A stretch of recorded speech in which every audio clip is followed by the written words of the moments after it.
Assalamualaikum warahmatullahi wabarakatuh.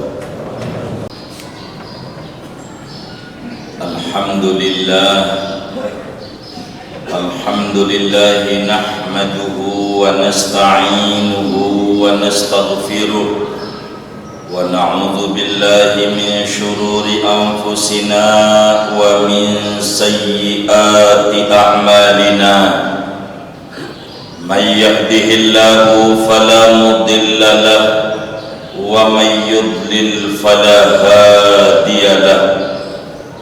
Ashhadu an la ilaha illallah wahdahu la syarika lahu ilahan wahida wa rabban syahida la ma'buda siwa. Wa ashhadu anna sayyidana wa nabiyyana Muhammadan abduhu wa rasuluh ballaghar risalah wa addal amanah wa nasahal ummah wa kashafal ghummah wa jahada fillahi haqqa jihadih. Allahumma fassalli wa sallim ala sayyidina wa habibina wa syafi'ina wa maulana Muhammad afdali khalqillah wa akrami khalqillah wa ajalli khalqillah wa a'zami khalqillah wa akrami khalqillahi indallah wa ala alihi wa sahbihi wa tabi'ina lahum bi ihsan ila yaumi liqa'illah. Amma ba'du fa ya ayyuhal mu'minun ittaqullah fa inna taqwa madaru kulli sa'adah kama anna ittiba'al hawa ra'su kulli syaqawah. Fattaqullah faqad fazal muttaqun. Qala Allah ta'ala fi muhkami tanzilih wa man yattaqillah yaj'al lahu makhraja wa yarzuqhu min haitsu la yahtasib. Sadaqallah wa ballagha Rasulullah sallallahu alaihi wasallam. Ma'asyiral muslimin, jamaah Jumat rahimakumullah. Puji dan syukur kita panjatkan kepada Allah Subhanahu wa ta'ala, seraya salawat dan salam senantiasa Allah Subhanahu wa ta'ala curahkan kepada junjungan alam baginda kita Nabiyuna Muhammad sallallahu alaihi wasallam. Kita tingkatkan kualitas takwa kita, karena memang dengan takwa itulah fa insyaallah kebahagiaan dunia dan akhirat dapat kita raih bersama. Amin Allahumma amin. Ma'asyiral muslimin, kita maklumi bersama di dalam Al-Quran dari 114 surat ada namanya surat Luqman, di mana Luqman itu adalah sosok hamba Allah, bukan nabi, bukan pula rasul. Sebab di antara kriteria seorang nabi tidak berangkat dari seorang hamba sahaya, mesti berangkat daripada orang merdeka. Akan tetapi Luqman ini adalah seorang hamba sahaya, seorang mukmin biasa yang saleh. Ada apa namanya diabadikan oleh Allah di dalam Al-Quran. Mengapa sampai namanya abadi sepanjang zaman? Ayuhal ahbab, Syekh Muhammad Anas tuliskan di dalam kitabnya Dalilus Sa'ili, kisah perjalanan hidup Luqman yang bergelar Al-Hakim, di mana Anas ini bekerja kepada seorang tuan dengan tugas menggembala kambing. Satu hari Luqman alaihi salam diperintahkan oleh tuannya. Kata sang tuan, Luqman, labbaik ya sayyidi, kamu potong seekor kambing, kemudian kamu bagikan dagingnya kepada orang-orang, namun yang paling nikmatnya menurut kamu Luqman, bawa pulang buat saya. Yang tidak enak menurutmu bagikan kepada fakir miskin. Sebagai seorang budak, Luqman mematuhi titah sang tuan. Dipotonglah kambing itu, saudara, lalu kemudian dikuliti, dibagikan sesuai perintah sang tuan. Dibawa pulanglah oleh Luqman 2 kantong. Mulailah sang tuan pengen melihat apa yang paling nikmat dari kambing itu menurut Luqman. Dilihat isinya, 1 kantong adalah hati kambing dan satunya lagi lidah kambing. Sang tuan berpikir berarti yang paling nikmat dari kambing itu adalah hati dan lidahnya. Ayuhal ahbab, pada bulan berikutnya Luqman diperintahkan lagi oleh sang tuan. Kata tuannya, Luqman, labbaik ya sayyidi, kamu potong seekor kambing, kemudian kamu bagikan kepada fakir miskin yang paling nikmatnya. Yang paling tidak enak menurutmu, kamu bawa pulang buat saya. Hadirin sekalian, dipotonglah kambing itu, dikuliti, dibagikan, dan dibawa pulanglah oleh Luqman 2 kantong. Dilihatlah isinya oleh sang tuan, namun ketika melihat isinya, sang tuan marah besar. Kata sang tuan, Luqman, labbaik ya sayyidi, ada apa? Kamu ini tuli atau tidak? Kata Luqman, tidak tuan. Lalu apa perintahku? Kata Luqman, bulan lalu engkau menyuruh saya memotong kambing dan membawa pulang yang paling nikmatnya. Dan bulan ini engkau menyuruh memotong kambing dan membawa pulang yang paling tidak enak. Mendengar jawaban itu, sang tuan mengangguk, kamu ini telinganya sehat, namun problemnya kenapa yang kamu bawa pulang hati lagi, lidah lagi? Sebetulnya mana yang paling nikmat, mana yang paling tidak nikmat? Kata Luqman, saudara, bila tuan bertanya kepada saya, jujur tuan, yang paling nikmat itu lidah dan hati. Begitu pula tuan, yang paling tidak nikmat itu lidah dan hati. Sang tuan mulai berpikir, ternyata hamba sahayanya bukan sembarang orang. Seorang muslim yang konsentrasinya pada penataan hati dan pengontrolan lidah. bagaimana dua ini adalah sesuatu yang paling urgen dalam hidup dan kehidupan seorang anak manusia. Wajar bila Nabi Muhammad sallallahu alaihi wasallam menyatakan dalam hadisnya yang sahih, ala inna fil jasadi mudghah idza saluhat saluhal jasadu kullu wa idza fasadat fasadal jasadu kullu ala wahyal qalb. Dalam tubuh manusia ada segumpal daging.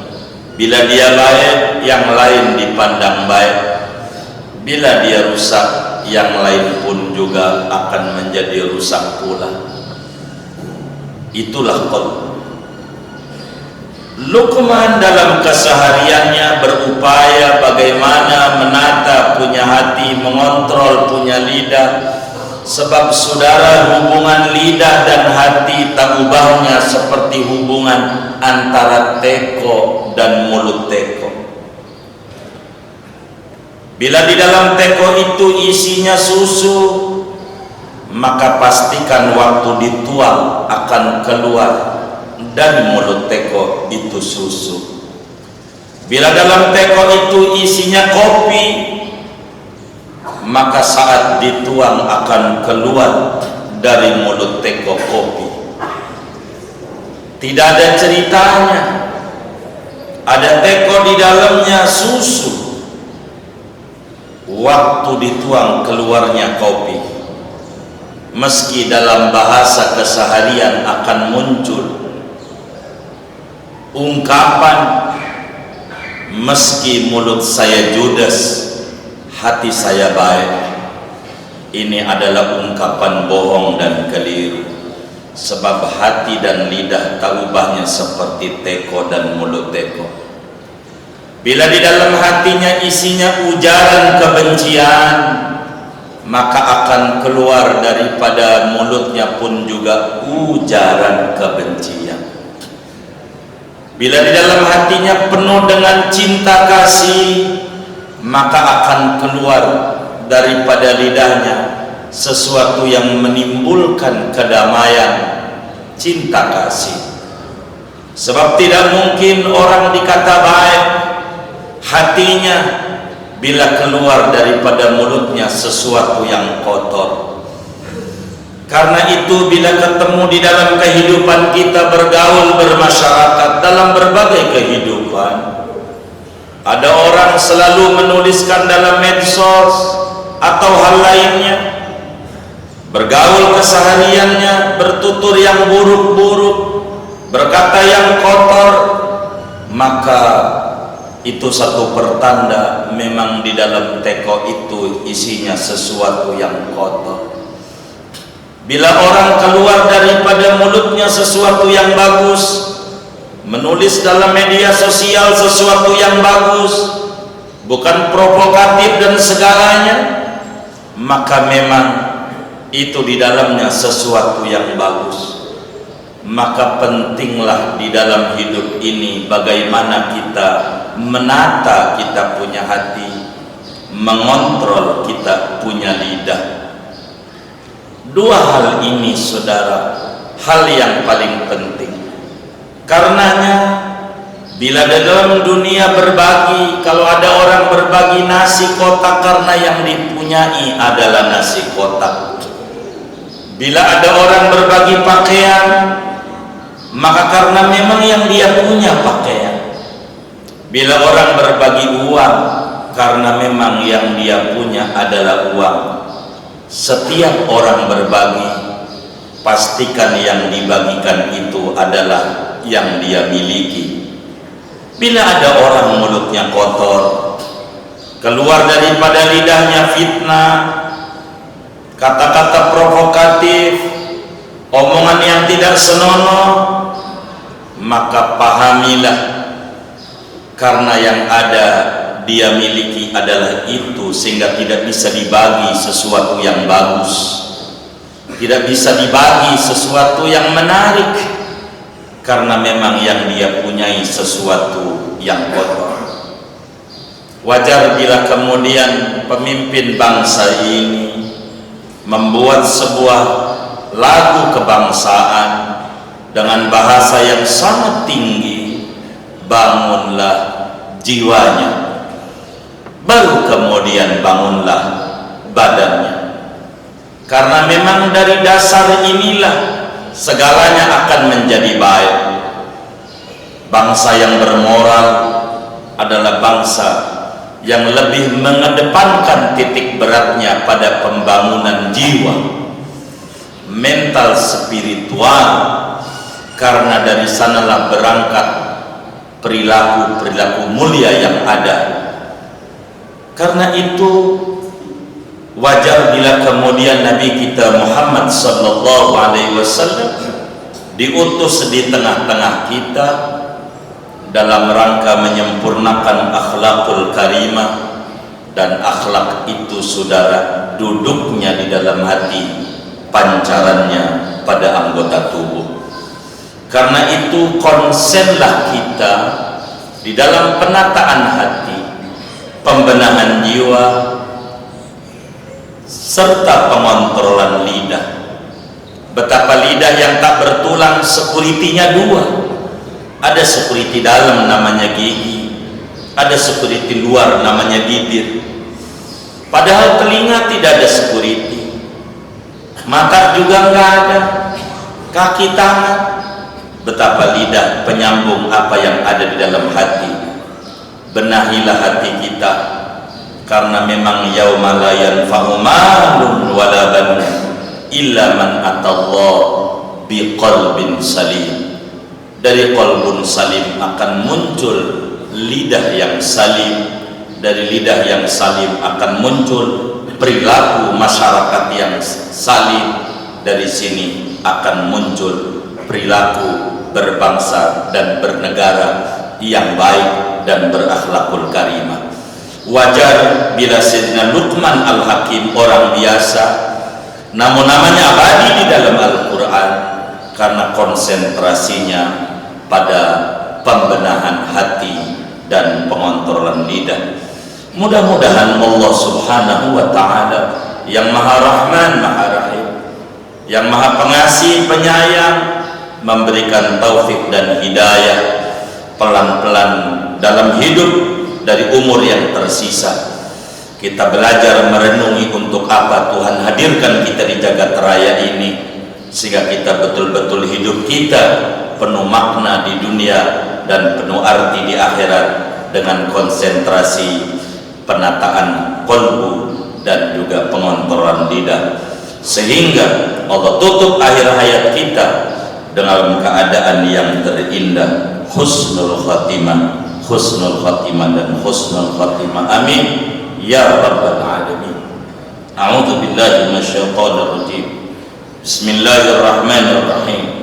Wal 'asri innal insana lafi khusrin illa alladziina aamanu wa 'amilus shalihaat wa tawassaw bil haqqi wa tawassaw bis sabr. Barakallahu li wa lakum fil Qur'anil 'azim wa taqabbala minni wa minkum tilawatahu innahu was-sami'ul 'alim. Aqulu qawli hadza wa astaghfirullahal 'azim li wa lakum wa li sairil mu'minina wal mu'minat wal muslimina wal muslimat fastaghfiruhu innahu huwal ghafurur rahim.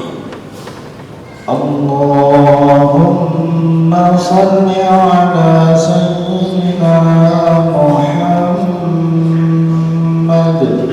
wa ala ali sayyidina Muhammad.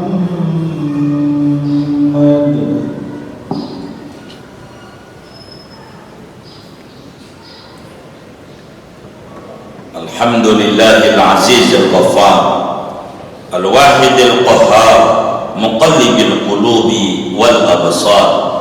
Ashhadu an la ilaha illallah wahdahu la syarika lah, imanan bihaqqi rububiyyatihi wa irghaman liman jahada bihi wa kafar. Wa ashhadu anna sayyidana wa nabiyyana Muhammadan abduhu wa rasuluh sayyidul khalaiqi wal bashar. Allahumma fassalli wa sallim ala nuril anwar wa sirril asrar wa tiryaqil aghyar wa miftahi babil yasar sayyidina wa maulana Muhammadinil mukhtar وآله الأطهار وأصحابه الأخيار ما اختلف الليل والنهار. أما بعد فيا عباد الله اتقوا الله فيما أمر وطهروا نفوسكم وجوارحكم وقلوبكم من الذنوب والآثام والأوزار، وأكثروا في هذا اليوم المبارك من الصلاة والسلام على سيد الأبرار. قال الله تعالى في محكم تنزيله: إن الله وملائكته يصلون على النبي يا أيها الذين آمنوا صلوا عليه وسلموا تسليما. اللهم فصل وسلم وبارك وكرم وشرف وعظم على سيدنا ومولانا محمد وعلى آله. وارض اللهم عن الأربعة الخلفاء الراشدين ساداتنا أبي بكر وعمر وعثمان وعلي، وعن بقية الصحابة والقرابة أجمعين من الأنصار والمهاجرين ومن تبعهم بإحسان إلى يوم الدين. آمين يا رب العالمين. اللهم اغفر للمؤمنين والمؤمنات والمسلمين والمسلمات الأحياء منهم والأموات. اللهم اغفر لأمة سيدنا محمد. اللهم الطف بأمة سيدنا محمد. اللهم أصلح أمة سيدنا محمد. اللهم انصر أمة سيدنا محمد. اللهم عافي أمة سيدنا محمد. اللهم ارحم أمة سيدنا محمد. اللهم اكشف عن أمة سيدنا محمد. اللهم فرج عن أمة سيدنا محمد. يا مفرج فرج، يا مفرج فرج، يا مفرج كرب المكروبين فرج عنا وعن المسلمين همومنا وهمومهم وهمومنا وهمومهم. يا حي يا قيوم أحينا على محبة سيدنا محمد، وأمتنا يا منيب على محبة سيدنا محمد، واحشرنا غدا يا حاشر مع زمرة المحبين لسيدنا محمد. يا من لا يشغله سمع عن سمع، يا من لا يتبرم بإلحاح الملحين من عباده عليه، يا من لا تغلطه كثرة المسائل. أذقنا برد رحمتك وكرم استجابتك. ربنا آتنا في الدنيا حسنة وفي الآخرة حسنة وقنا عذاب النار، والحمد لله رب العالمين. عباد الله، إن الله يأمر بالعدل والإحسان وإيتاء ذي القربى وينهى عن الفحشاء والمنكر والبغي يعظكم لعلكم تذكرون. فاذكروا الله العظيم يذكركم واسألوا من فضله يعطكم، ولا ذكر الله أكبر. أقم الصلاة.